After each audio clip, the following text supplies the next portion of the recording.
सुबह सुबह अचानक अर्पणा की नींद टूटी और वह हड़बड़ाकर उठी। घड़ी का अलार्म शायद बज बज कर थक चुका था। आज तो बहुत देर तक सोती रह गई वह। 7 बज रहे थे। सुबह का आधा समय तो यूं ही हाथ से निकल गया था। वह उठी और तेजी से दरवाजे की गेट की ओर चल पड़ी। दूध का पैकेट जाने कितनी देर से वैसे ही पड़ा था। न्यूज़पेपर भी अनाथों की तरह उसे अपने करीब बुला रहा था। उसका दिल धक से रह गया। यानी आज भी मालती नहीं आएगी। आ जाती तो अब तक एक कप गरम चाय की प्याली उसे नसीब हो गई होती और वह अपनी दिनचर्या में व्यस्त हो जाती। उसे अपनी काम वाली बाई मालती पर बहुत जोर से गुस्सा हो आया। अब तक वह कई बार मालती को हिदायत दे चुकी थी कि अगर छुट्टी करनी हो तो पहले बता दे। कम से कम इस तरह की हड़बड़ाहट तो नहीं रहेगी। वह झट से रसोई में गई और चाय का पानी रखकर बच्चों को उठाने लगी। मन में ख्याल आया कि हर कोई थोड़ा थोड़ा अपना काम निपटाएगा, तब जाकर सबको टाइम पर स्कूल व ऑफिस जाने को मिलेगा। नल चालू किया तो पाया कि पानी लो प्रेशर में दम तोड़ रहा था। उसने मन ही मन हिसाब लगाया तो टंकी को पूरा भरे 1 हफ्ते हो गए थे। अब इस जल्दी के समय में टैंकर को भी बुलाना होगा। उसने झंझोड़ते हुए पति सुभाष को जगाया। अब उठो भी, ये चाय पकड़ो और ज़रा मेरी हेल्प कर दो। आज मालती नहीं आएगी। बच्चों को तैयार कर दो जल्दी से, उनकी बस आती ही होगी। पति सुभाष उठे और उठते ही रोज के कामों से निपटने चले गए तो पीछे से अर्पणा ने आवाज़ दी, और हाँ, टैंकर के लिए भी ज़रा फ़ोन कर दो, इधर पानी ख़त्म हुआ जा रहा है। तुम ही कर दो ना, कितनी देर लगती है? आज मुझे ऑफिस जल्दी जाना है। वह झुंझलाते हुए बोले, जैसे मुझे तो कहीं जाना ही नहीं है। उसका रोम रोम गुस्से से भर गया। पति के साथ पत्नी भले ही ऑफिस जाए, तब भी सब घरेलू काम उसी की झोली में आ गिरेंगे। पुरुष तो बेचारा थक हार कर ऑफिस से लौटता है। महिलाएं तो ऑफिस में काम ही नहीं करती सिवाय स्वेटर बुनने के। यही तो जब तब उल्हाना देते हैं सुभाष। कितनी बार अपर्णा रिक्वेस्ट कर चुकी थी कि बच्चों के होमवर्क में मदद कर दीजिए, पर सुभाष टस से मस नहीं होते थे। ऊपर से कहते, अपर्णा यार, हमसे ये सब नहीं होता, तुम मल्टीटास्किंग कर लेती हो, मैं नहीं। और वह फिर बासी समाचार को पढ़ने में व्यस्त हो जाती। मन महसूस कर रह जाती अपर्णा। सुभाष ने उसकी शिकायतों को कुछ इस तरह लेना शुरू कर दिया था जैसे कोई धार्मिक प्रवचन हो। ऊपर से उल्टी पट्टी पढ़ाता उनका पड़ोसी मनीष, जो सुभाष से भी 2 कदम आगे था। दोनों की बातचीत सुनकर अपर्णा का खून ही खौल उठता था। अरे यार, जैसे ऑफिस में बॉस की डांट सुनते हो, वैसी ही बीवी की भी सुन लिया करो। ये भी तो यार एक व्यावसायिक संकट ही है। और दोनों के ठहाके से पूरा गलियारा गूंज उठा था। अपर्णा के तन बदन में आग लग आई थी। क्या बीवी बच्चों के साथ रहना भी महज काम काज लगता था इन मर्दों को? तब महिलाओं को तो ना जाने दिन में कितनी बार ऐसा ही प्रतीत होना चाहिए। घर संभालो, बच्चों को देखो, पति की फरमाइशों को पूरा करो, खटो दिन रात। अरे, ऑक्यूपेशन तो औरतों के लिए है। बेचारी शिकायत भी नहीं करती। जैसे तैसे 3 दिन इसी तरह गुजर गए। मालती अब तक नहीं लौटी थी। वह पूछताछ करने ही वाली थी कि सुमन ने कॉल बेल बजाते हुए घर में प्रवेश किया। मैडम जी, मालती ने आपको खबर करने के लिए मुझसे कहा था। सुमन बोली, वह कुछ दिन अभी और नहीं आ पाएगी, उसकी तबीयत बहुत खराब है। सुमन से मालती का हाल सुना तो अपर्णा चिंतित हो उठी। ये कैसी जिंदगी थी बेचारी मालती की।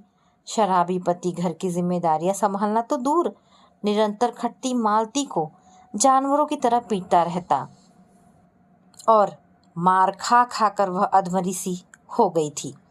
छोड़ क्यों नहीं देती मालती उसने ठल्ले को? ये भी कोई जिंदगी है? अपर्णा बोली।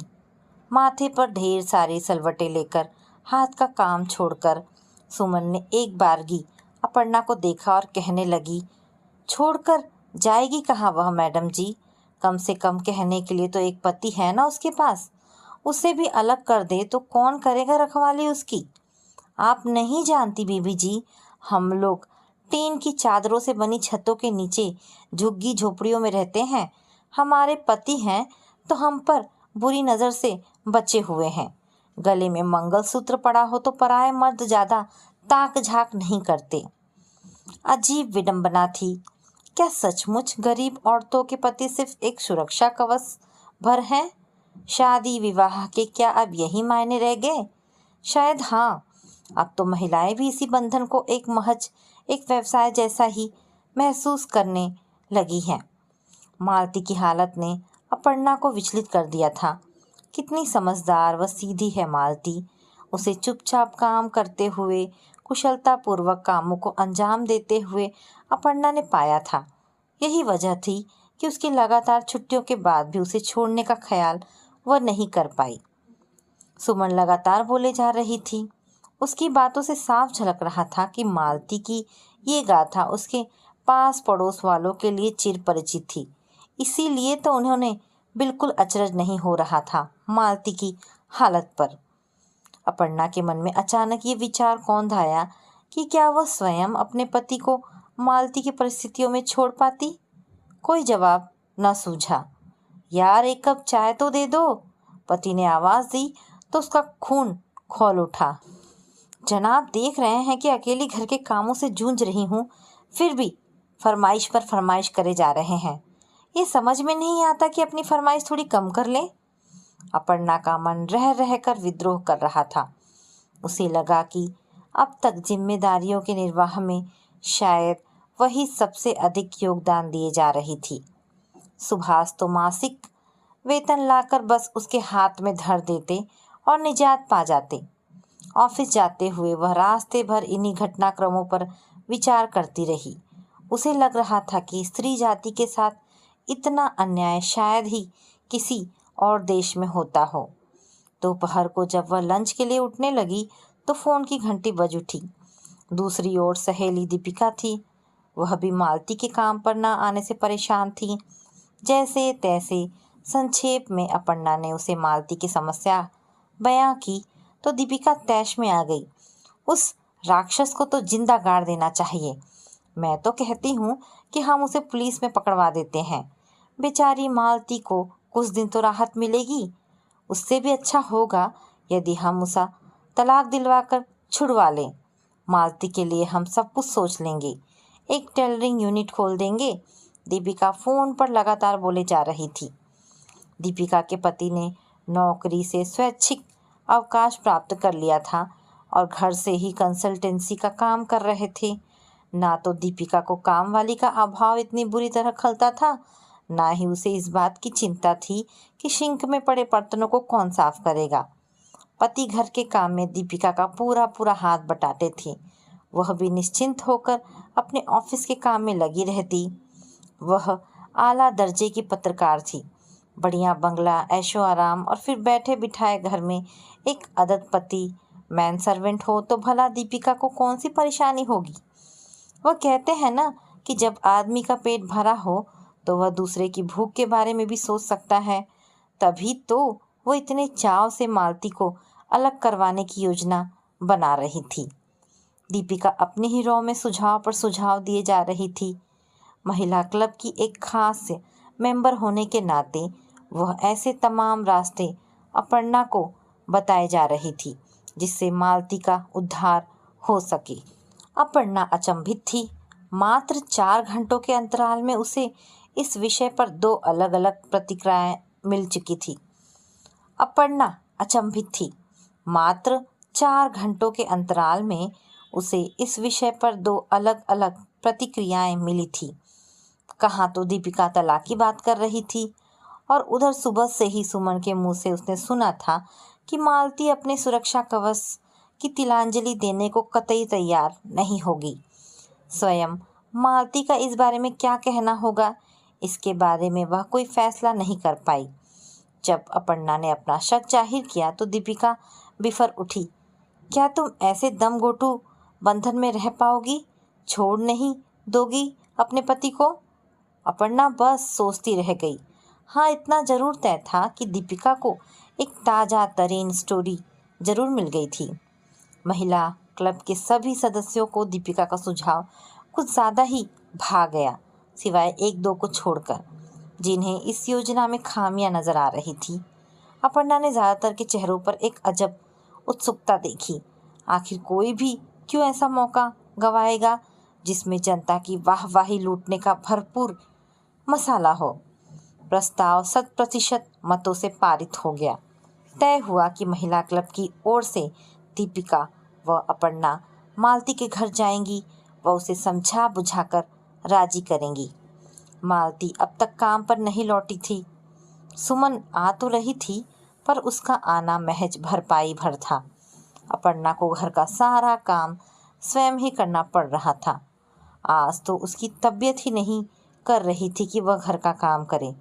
उसने निश्चय किया कि वह ऑफिस से छुट्टी लेगी, थोड़ा आराम करेगी और पूर्व निर्धारित योजना के अनुसार दीपिका को साथ लेकर मालती के घर जाएगी, उसका हाल चाल पूछने। ये बात उसने सुभाष को नहीं बताई, इस डर से कि कहीं सुभाष उसे 3-4 बाहर के काम भी ना बता दे। सुमन से बातों ही बातों में उसने मालती के घर का पता पूछ लिया। जब से महिला मंडली की बैठक हुई थी, सुमन तो मानो सभी मैडमों से नाराज थी। आप पढ़ी लिखी औरतों का तो दिमाग चल गया है। अरे क्या एक औरत अपने बसे बसाए घर व पति को छोड़ सकती है? और वैसे भी क्या आप लोग उसके आदमी को कोई सज़ा दे रहे हो?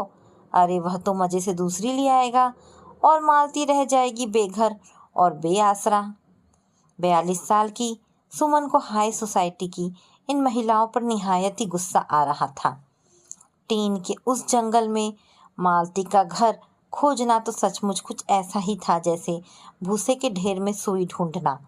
बेतरतीब झोपड़े, इधर उधर भागते बच्चों की टोलियां, उन्हें झिड़कती हुई माताओं को पार करके उसके छोटे से एक कमरे वाले घर को तलाशने में ही दीपिका व अर्पणा की हालत खराब हो गई।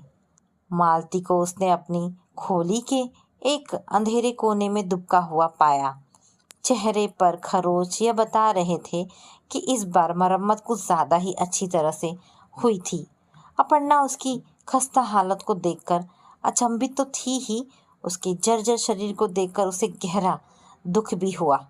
उन्हें देखकर मालती जल्दी से उठने लगी तो अपर्णा ने उसे हाथ बढ़ाकर रोक दिया। बैठी रहो मालती, उसने आत्मीयता से कहा। वैसे ही तुम्हारी हालत काफ़ी नाजुक लग रही है। 1 मिनट का असाधारण मौन छा गया और फिर मालती उनके लिए चाय बनाने उठी। लाख मना करने पर भी नहीं मानी। चाय की चुस्कियां लेते हुए अपर्णा व दीपिका ने बाहर कुछ आहट सुनी। कदमों की आवाज़ बाहर की ओर से आ रही थी। मालती फुर्ती से उठी और 1 मिनट बाद लौटी। मेरे पति सुरेश हैं, उसने धीमी आवाज़ में कहा। दीपिका तो मानो इसी घड़ी के इंतज़ार में थी। वह तुरंत उठी व पल्लू खोसते हुए तेजी से बाहर की ओर रुख करने लगी। मालती ने हाथ बढ़ाकर उसे रोक लिया और दयनीय स्वर में बोली, उसे कुछ मत कहना बीवी जी। अपर्णा ने महसूस किया कि मालती का पति नशे की हालत में उलझुल बड़बड़ा रहा था। 1 मिनट बाद चारपाई पर उसके ढेर होने की आवाज़ आई। लगता है सो गया। मालती मुस्कुराकर बोली, अब 3-4 घंटे बेसुध पड़ा रहे तो मैं अपना बचा खुचा काम भी समेट लूं। अपर्णा को उस बेचारी पर तरस आया कि इस हालत में भी वह घर संभालने में लगी हुई थी और उसका पति आराम से चारपाई तोड़ रहा था। अपर्णा को लगा कि वह और दीपिका मालती के दैनिक कार्यों में अड़चन उत्पन्न कर रही हैं। लौटने के उद्देश्य से उसने मालती की ओर देखा। मालती, अपना ख्याल रखना, बता देना कब लौटोगी। अपर्णा ने दीपिका की ओर कनखियों से इशारा किया। दीपिका तो जैसे भरी बैठी थी।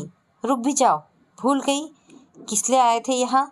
दांत भींचते हुए उसने अपर्णा के हाथ से अपना हाथ छुड़ाया और मालती की ओर मुखातिब हुई। मालती के चेहरे पर उस समय भाव कुछ ऐसे थे जैसे उसे अंदेशा हो गया था कि आगे क्या होगा। सुमन ने शायद उसे पहले ही आगाह कर दिया था। अपर्णा कहने लगी, फिर कभी आज नहीं।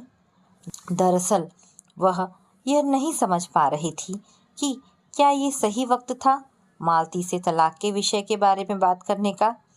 उसकी कमज़ोर हालत अपर्णा को सोचने पर विवश कर रही थी। नहीं, आज ही मुझे क्यों रोक रही हो तुम? दीपिका गुस्से से भरी स्वर में अपर्णा से बोली। फिर वह मालती से मुखातिब हुई। देखो मालती, अब और इस हालत से जूझते रहने का फायदा नहीं। क्या तुम्हें नहीं लग रहा कि तुम एक फटेहाल जिंदगी जी रही हो? क्या मिल रहा है तुम्हें अपने पति से सिवाय मारपीट व गाली गलौज के? तुमने कभी सोचा नहीं कि उस आदमी को छोड़कर तुम ज़्यादा सुखी रहोगी? अपनी जिंदगी के बारे में भी सोचो कुछ। दीपिका की उद्वेग के मारे सांस फूल रही थी और वह लगातार मालती को प्रेरित करती रही कि ऐसा निरीह जीवन जीने की उसे कोई ज़रूरत नहीं थी। मालती शांति से उनकी बात सुन रही थी। दीपिका का रोष थोड़ा ठंडा हुआ। देखो मालती, अगर तुम चाहो तो हम तुम्हारे जीवन यापन के लिए कुछ ना कुछ इंतज़ाम कर ही लेंगे।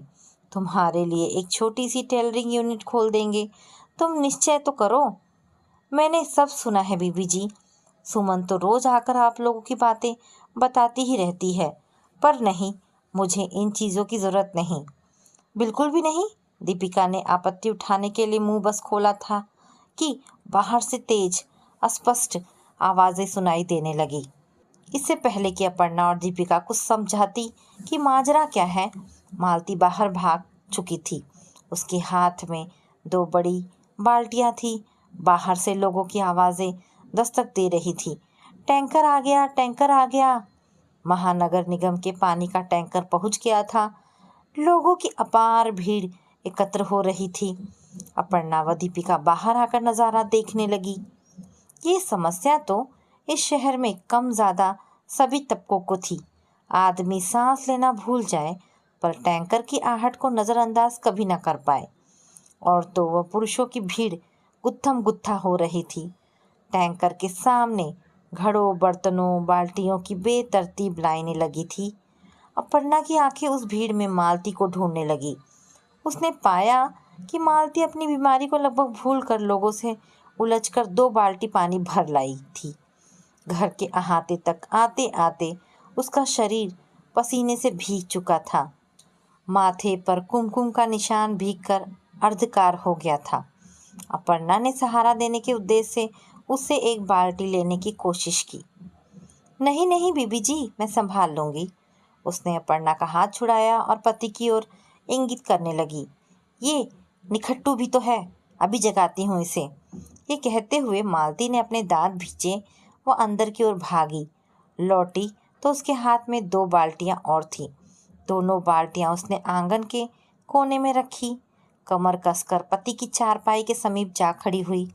अपर्णा डर रही थी कि जगाने पर वह बेरहम मालती के साथ ना जाने कैसा सलूक करेगा। अलसाया सा आंधी नींद में वह बड़बड़ा रहा था। और फिर वह अचंभा हुआ जिसकी अपर्णा को कतई उम्मीद नहीं थी। मालती ने चारपाई पर बेहोश पड़े पति को एक जोरदार लात मारी। मार के सदमे से वह हड़बड़ाकर उठ बैठा। आंखें मीचता हुआ वह जायजा लेने लगा कि गाज कहाँ से गिरी। उठ रे बेवड़े, मालती ने दहाड़ मारी। अभी नींद पूरी नहीं हुई, या दूं मैं एक और मुक्का और लात? वह आदमी धोती संभालता हुआ उठ खड़ा हुआ। 2 बाहरी औरतों के सामने पिटने का एहसास जब हुआ तो बहुत देर हो चुकी थी। मालती एक और लात जमाने के लिए तैयार खड़ी थी। लड़खड़ाए हुए पति के हाथ में उसने बाल्टियां थमाई और फरमान जारी किया, जा भर ला पानी। वह टगमगाता हुआ जब डोलने लगा तो मालती ने 2 तमाचे और जड़ दिए। अब जाता है कि? और इसी के साथ 2-4 मोटी मोटी गालियां भी पति के हिस्से में आ गई। अपर्णा व दीपिका उसे देखकर हैरान खड़ी थीं। उन्हें विश्वास ही नहीं हो रहा था कि अभी जिस महिषासुर मर्दिनी को उन्होंने देखा था वह यही छुई मुई सी मालती थी जिसे वे चुपचाप घर का काम निपटाते हुए देखा करती थी। ये कैसा अनोखा रूप था उसका। मुंह खुला का खुला रह गया। होश आया तो पाया कि मालती आसपास कहीं नहीं थी। वह फिर उसी रेले में शामिल हो गई थी, जी जान से अन्न से लड़ती हुई, अपने हिस्से के जल को बाल्टियों में भरते हुए। महिलाएं एक दूसरे पर हावी हो रही थी और उनकी कर्कश आवाज़ों से वातावरण गूंज रहा था। वे दोनों तब तक वहाँ खड़ी रहीं जब तक मालती घर में दोबारा आ नहीं गई। उनकी फटी नज़रों को भांपते हुए मालती ने एक शर्मीली मुस्कान बिखेरी। मालती, ये तुम थी? आवाज़ दीपिका के गले से पहले निकली। अपर्णा भी मुग्ध भाव से उसे देखे जा रही थी। हाँ बीबी जी, ये सब तो चलता रहता है। इसे मैं 2-4 जमाऊंगी नहीं तो कैसे चलेगा? वो मुझ पर हाथ उठाता है तो मैं भी उसे पीटने में कोई कसर नहीं छोड़ती।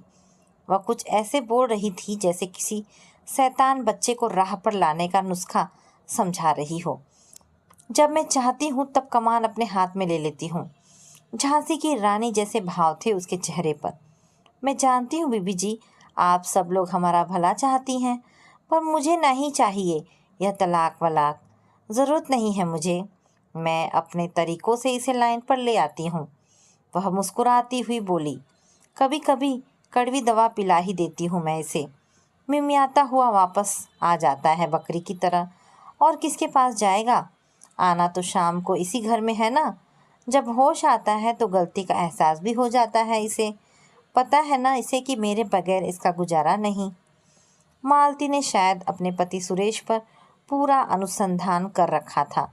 अब मानो वह उन्हें उसकी रिपोर्ट पढ़ा रही हो। अपर्णा को लगा वाकई जीवन की बागडोर मालती ने कुछ अपने तरीके से संभाली हुई थी। शायद उनसे बेहतर प्रचारक थी वह नारी मुक्ति की। शायद प्रचार करने की आवश्यकता भी नहीं थी मालती को। उसके तरीके बेहद सरल व प्रायोगिक थे। उसने देखा मालती एकदम सहज भाव से बतियाए जा रही थी। उसे इस बात की कोई चिंता नहीं थी कि उसके इस रवैये पर अन्य लोगों की क्या प्रतिक्रिया रहेगी। इस बीच कब मालती का पति सुरेश शर्माता हुआ लौटा, वह एक सेट बर्तन और ले गया पानी भर लाने के लिए। इसकी उन्हें सुध ना रही। अपर्णा व दीपिका अचंभित हालत में अपने गाड़ी की ओर बढ़ रही थी।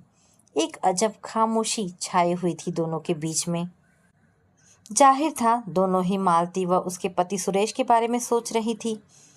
अपर्णा को लगा कि शायद उनका क्लब वाला प्रस्ताव बेहद बेतुका था। कनखियों से उसने दीपिका की ओर देखा, जो कुछ ऐसे ही उधेड़-बुन में लिप्त थी। भारतीय परिवारों में एक अनोखा ही समीकरण था पति पत्नी के बीच में। कभी किसी का पलड़ा भारी रहा तो कभी किसी का। क्या यही वजह नहीं थी? दीपिका व उसके पति ने आपसी सामंजस्य से अपनी जिम्मेदारियों को आपस में बदल लिया था। सब लोग अपनी आपसी उलझनों का कुछ अपने तरीके से ही समाधान ढूंढ लेते हैं। मालती ने भी शायद कुछ ऐसा ही कर लिया था। गाड़ी में जब दीपिका निश्चल सी बैठी रह गई तो अपर्णा से रहा ना गया। उसने एकाएक दीपिका के हाथ से डिक्टाफोन छीना। देवियों और सज्जनों, क्या आप जानते हैं कि मालती और हम में क्या अंतर है? वो अपने पति को लात मार सकती है, पर हम नहीं। और फिर अपर्णा और दीपिका दोनों महिलाओं के ठहाके गूंजने लगे। ड्राइवर उन्हें कुछ ऐसे देखने लगा जैसे वे दोनों पागल हो गई हों।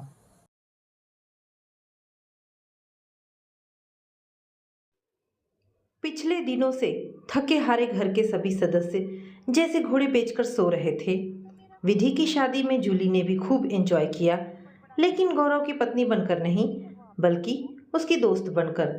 लंदन में स्थायी रूप से रह रहे गौरव के ताऊ महेश जी को जब खबर मिली कि उनके भतीजे ने आईटी परीक्षा में प्रथम स्थान प्राप्त किया है, तो उन्होंने फौरन फ़ोन से अपने छोटे भाई नवीन को कहा कि वो गौरव को लंदन भेज दे। यहाँ प्रौद्योगिकी में प्रशिक्षण के बाद नौकरी का बहुत अच्छा स्कोप है। नवीन जी भी तैयार हो गए और बेटे को लंदन के लिए पासपोर्ट, वीज़ा आदि बनवाने में लग गए। लेकिन उनकी पत्नी सरोजनी के मन को कुछ बहुत अच्छा नहीं लगा। कुल 2 बच्चे गौरव और उससे 5 साल छोटी 8वीं में पढ़ रही विधि। अब बेटा 7 समुंदर पार चला जाएगा तो माँ को कैसे अच्छा लगेगा। उसने तो पति से साफ शब्दों में मना भी किया। नवीन ने पत्नी को समझाया, बच्चे के अच्छे भविष्य के लिए लंदन की शिक्षा बहुत उपयोगी साबित होगी और माँ बाप होने के नाते कुछ त्याग हमें भी तो करना ही पड़ेगा। रही बात आंखों से दूर जाने की, तो साल में एक बार तो आएगा ना। विधि भी भाई के लंदन जाने से दुखी थी। आंखों में आंसू भरकर बोली, भैया तुम इतनी दूर चले जाओगे तो मुझे अच्छा नहीं लगेगा। मैं रक्षाबंधन के दिन किसे राखी बांधूंगी। नहीं तुम मत जाओ भैया, कहने के साथ ही विधि रो पड़ी। गौरव ने बहन को धैर्य बंधाया। रोते नहीं विधि, मैं जल्दी आऊँगा और तेरे लिए खूब सारी चीज़ें लंदन से लाऊंगा। रही राखी की बात तो वो थोड़ा पहले भेज दिया करना, मैं ताऊ जी की लड़की से बंधवा लूँगा। फिर उस दिन अपनी प्यारी प्यारी बहन से फ़ोन पर बात भी करूँगा। बहरहाल सबको समझा बुझाकर खास लोगों से मिलकर गौरव ने निर्धारित समय पर लंदन चला गया। वहाँ उसको ताऊ जी के पास अच्छा लगा। परिवार के सभी सदस्यों का बात व्यवहार उसके साथ बिल्कुल अपनों जैसा ही था। माँ का पत्र अक्सर आ जाता, कभी कभी विधि का पत्र भी उसमें रहता। माँ तो बार बार यही लिखती कि तुम्हारे बिना अच्छा नहीं लगता, घर सब तरफ से सुना सुना लगता है। लंदन में प्रशिक्षण पूरा होते ही एक कंपनी ने गौरव का चयन कर लिया तो ताऊ जी ने खुशी खुशी अपने छोटे भाई नवीन और सरोजनी को गौरव के नौकरी पर लगने की सूचना भेजी। साथ में यह भी बताया कि जल्दी वो 1 माह का अवकाश लेकर भारत जाएगा। गौरव को लंदन में नौकरी मिलने का समाचार सुनकर सरोजनी को तनिक भी अच्छा नहीं लगा। क्या अपने देश में उसे नौकरी नहीं मिलती? क्या हर भारतीय युवक का भविष्य विदेश में ही जाकर संवरता है? विधि भी दुखी हुई। बड़ी उम्मीद लगा रखी थी कि अब भैया के आने के दिन आ रहे हैं। गौरव जिस ऑफिस में काम करता था उसमें अमेरिका की जूली नाम की एक लड़की रिसेप्शनिस्ट के रूप में काम करती थी। जूली शक्ल सूरत से बेहद आकर्षक थी। जूली की एक खासियत यह भी थी कि यदि वह पाश्चात्य पहनावे में ना हो तो चेहरे से बिल्कुल भारतीय लगती थी। एक ही ऑफिस में साथ साथ काम करने आने जाने पर आपस में बातचीत से गौरव और जूली एक दूसरे से काफ़ी प्रभावित हुए। बाद में वे एक दूसरे की चाहत व पसंद बन गए, लेकिन बिना बड़ों की आज्ञा के गौरव ऐसा कोई कदम उठाने के पक्ष में नहीं था जिससे उसके वो परिवार के सम्मान को ठेस पहुँचे। जूली के साथ अपनी दोस्ती के बारे में ताऊ जी को बताने के साथ ही गौरव ने यह भी कहा कि हम एक दूसरे को पसंद करते हैं और विवाह भी करना चाहते हैं। भतीजे की इच्छा को खुशी खुशी स्वीकार करते हुए महेश जी ने कहा, तुम्हारे पिताजी को सूचित करता हूँ और उनसे कहूँगा कि शादी की कोई तारीख तय कर ले। नवीन जी और सरोजनी को जब गौरव के प्रेम और शादी का पता चला तो दोनों को बेटे का यह कदम अखर गया। उन्होंने बड़े भाई से साफ शब्दों में कह दिया कि गौरव वहाँ किसी लड़की से विवाह करने का विचार छोड़ दे, क्योंकि उसके इस तरह विवाह करने से उसकी बहन की शादी में अड़ंगा खड़ा हो सकता है और यदि वह नहीं मानता है तो कम से कम अपनी शादी की खबर भारत में किसी को ना दे। माता पिता की बात से गौरव को अपनी गलती का एहसास हुआ।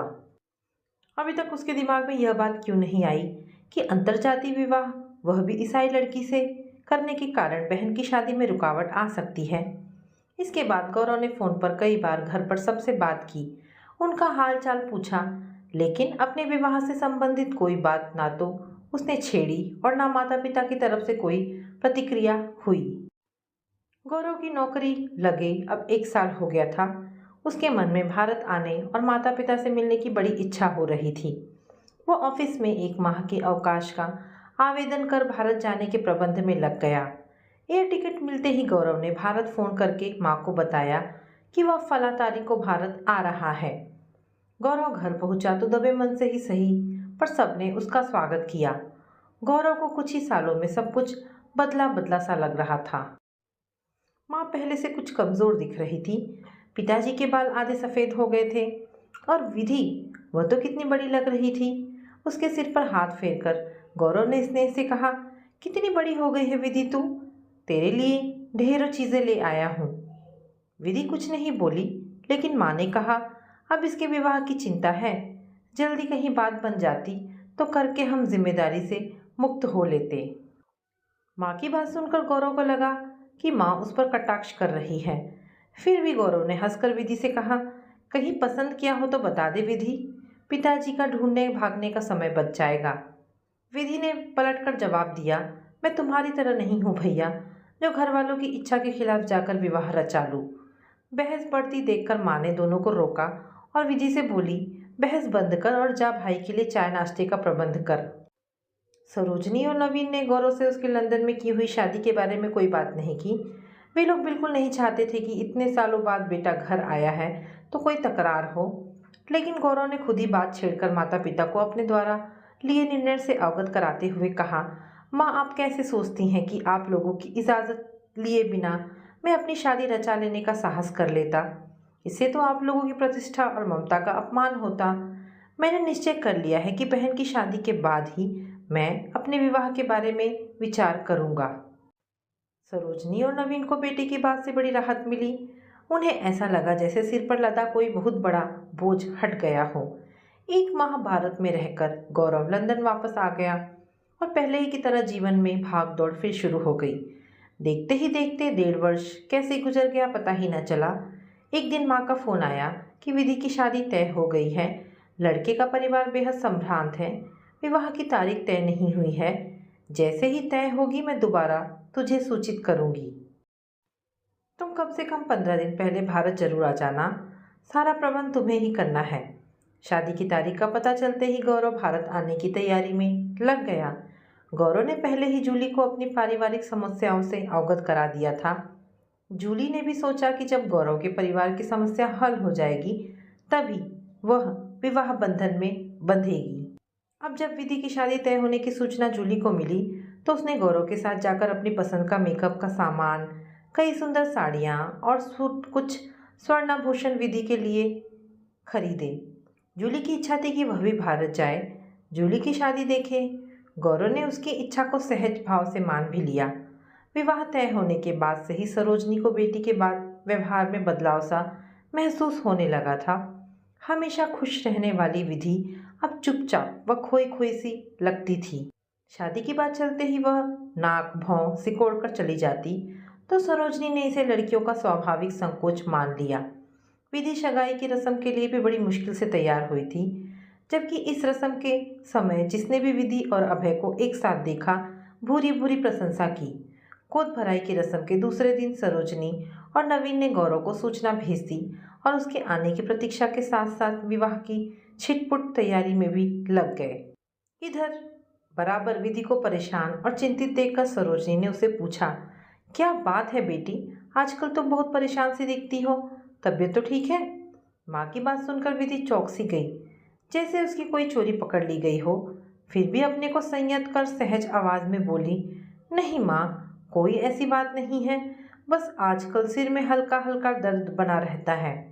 तो चलो किसी डॉक्टर को दिखाकर दवा ले आते हैं, माँ बोली थी।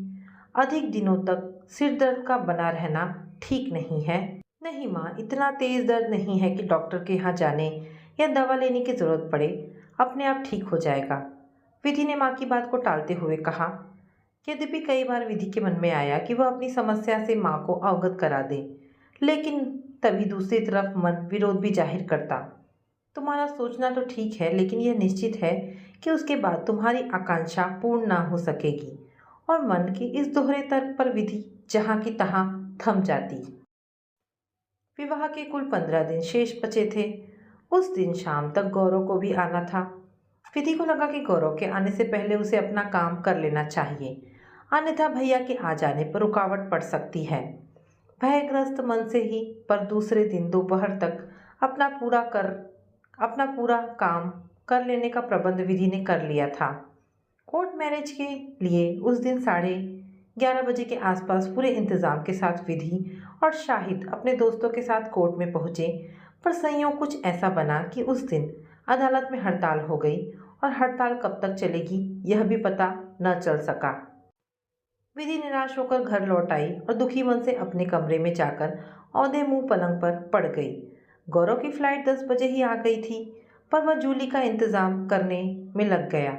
सबसे पहले तो उसने जूली को एक अच्छे से होटल में ठहराया, क्योंकि उसने पहले ही सोच रखा था कि जूली के भारत आने की खबर वह विधि की शादी से पहले किसी को नहीं देगा।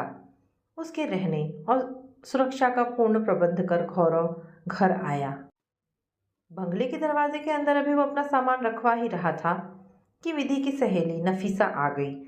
नफीसा ने उसे पहचान कर आदाब किया, फिर घबराई आवाज में बोली, भाईजान, आपसे कुछ जरूरी बात करनी है, और इसी के साथ गौरव को खींचकर आड़ में ले गई तथा बिना किसी भूमिका के उसने वह सब गौरव को बता दिया जिसे अब तक विधि घर वालों से छिपाती आ रही थी।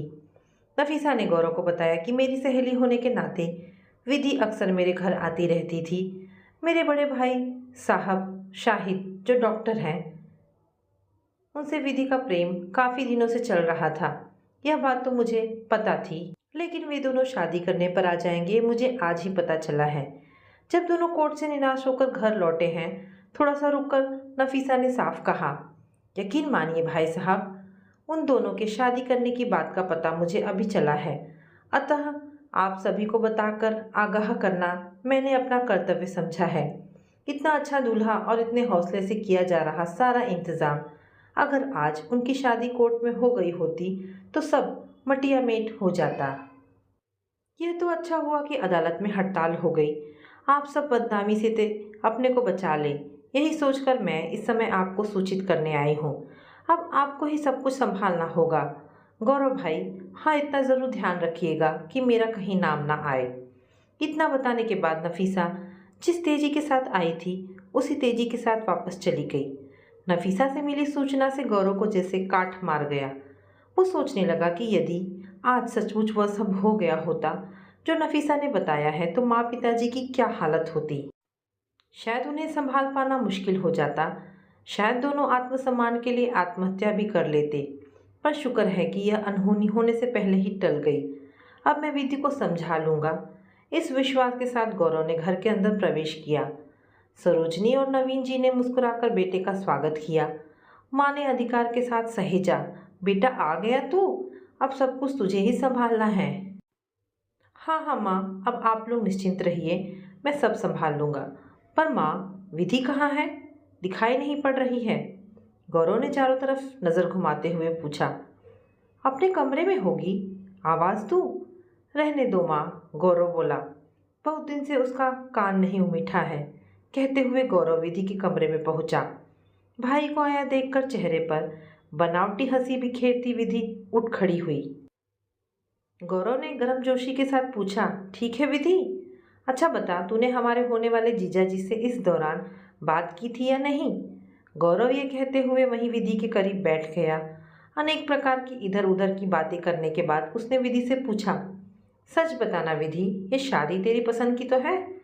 विधि चौंकी। गौरव भैया ऐसा क्यों पूछ रहे हैं? क्या उन्हें मेरे बारे में कुछ पता चल गया है? विधि सावधानी से अपने को सहज बनाती हुई धीमी आवाज में बोली, हाँ भैया पसंद है, लेकिन आप यह क्यों पूछ रहे हैं? मुझसे झूठ मत बोल विधि, यदि यह शादी तुझे पसंद है तो तू आज दोपहर में कहाँ गई थी? गौरव की आवाज़ में तलखी थी। विधि को तो मानो काटो तो खून नहीं। जरूर भैया को सब बातों की जानकारी हो गई है, लेकिन वह कुछ बोली नहीं। गौरव ने फिर कहा, खुद सोच कर देख विधि कि मुसलमान लड़के से शादी। भाई की बात को बीच में काट कर विधि व्यंग्यात्मक आवाज़ में बोली, भैया क्या आपने क्रिश्चियन लड़की से शादी नहीं की जो आप मुझे सबक दे रहे हैं? तुझे मेरे बारे में गलत पता है विधि, मैंने शादी नहीं की है। माँ ने शायद तुझे बताया नहीं। तुम्हारी शादी में कोई रुकावट खड़ी ना हो इसके लिए मैंने अपनी मनचाही शादी रोक दी, और अब तुम्हारे विवाह के बाद भी जो करूँगा माँ पिताजी की आज्ञा व इच्छा के अनुसार ही करूँगा। इतना कहकर गौरव चुप हो गया और फिर नाश्ता करने व घर के में काम देखने के लिए चला गया। विधि को यह जानकर आश्चर्य हुआ कि गौरव भैया ने अभी तक विवाह नहीं किया, सिर्फ उसके लिए। लेकिन माँ ने तो उससे कभी इस बारे में कोई जिक्र ही नहीं किया। वो अपने बड़े भाई से कहे शब्दों की आत्मग्लानि से छटपटाने लगी। रात में गौरव फिर उसे समझाने उसके कमरे में आया तो विधि ने सबसे पहले अपने दिन के व्यवहार के लिए भाई से माफ़ी मांगी। फिर दुखी मन से भारी आवाज़ में बोली, भैया मैं और शाहिद एक दूसरे को बहुत चाहते हैं। इस हालत में तुम ही बताओ, शादी न करने की बात कैसे मेरी समझ में आए? तेरी बात अपनी जगह ठीक है विधि, लेकिन ऐसा कदम उठाते समय तुझे ध्यान नहीं आया कि मम्मी पापा को तेरे इस कदम से कितना बड़ा सदमा पहुँचेगा? भैया, आंसू भरी नज़रों से भर राय स्वर में विधि बोली, मुझे सब कुछ पता था और मैं इस बारे में सोचती भी थी, पर पता नहीं शाहिद को देखने के बाद मुझे क्या हो गया कि मैं प्यार भी कर बैठी और घर से विद्रोह करने पर उतारू हो गई। विधि की बात बीच में ही काटते हुए गौरव बोला, होता है विधि, प्यार में ऐसा ही सब कुछ होता है। पर देख मेरी बहना, अभी समय है, माँ पिताजी को इतना बड़ा सदमा ना दे कि वे झेल ही ना पाए। अपने मन पर तू नियंत्रण रखकर डॉक्टर शाहिद को बुलाने की कोशिश कर। जो सपना माँ पिताजी ने तुझे तेरी शादी को लेकर देखा है उसे पूरा होने दे बहन। इसी में इस परिवार और हम सब की भलाई है। इतना कहते कहते गौरव की आंखें भी भर आई। एक बात और है विधि, गौरव बहन के प्रति आश्वासित होकर बोला, जैसे सुबह का भूला शाम को घर आ जाए तो वह भूला नहीं कहलाता। बस यही कहावत मुझे प्यारी बहन पर भी लागू हो जाए। मेरी बस तुझसे यही उम्मीद है। यह भी तुझे ध्यान में रखना होगा विधि कि यह राज की बात हमेशा राज ही बनी रहे। विधि ने स्वीकृति में गर्दन हिला दी, जिसे भाई की बात उसकी समझ में अच्छी तरह से आ गई। अभी तक विधि ने इतनी गहराई से बिल्कुल नहीं सोचा था। सचमुच माँ इतना बड़ा सदमा शायद ही झेल पाती, और इसके आगे विधि कुछ ना सोच सकी और अगले ही पल भाई की गोद में आंसुओं से तर चेहरा छिपा लिया। गौरव ने भी झुककर तृप्त मन से बहन का सिर चूम लिया। गौरव को लगा कि वह समय से आ गया तो सब कुछ ठीक हो गया। यदि 1-2 दिन की भी देरी हो जाती तो सब कुछ बिगड़कर कोई बहुत बड़ा अनर्थ हो जाता। इस तरह गौरव ने अपनी समझदारी से अपने माँ और पिताजी की इज्जत बचा ली। तो दोस्तों, ये छोटी सी कहानी आपको कैसी लगी? आशा करती हूँ कहानी आपको पसंद आई होगी। अगर कहानी पसंद आई है तो प्लीज़ इसे लाइक एंड शेयर करें। दोस्तों, ऐसी ढेरों पारिवारिक और शिक्षाप्रद कहानी सुनने के लिए हमारे चैनल को प्लीज़ सब्सक्राइब करें।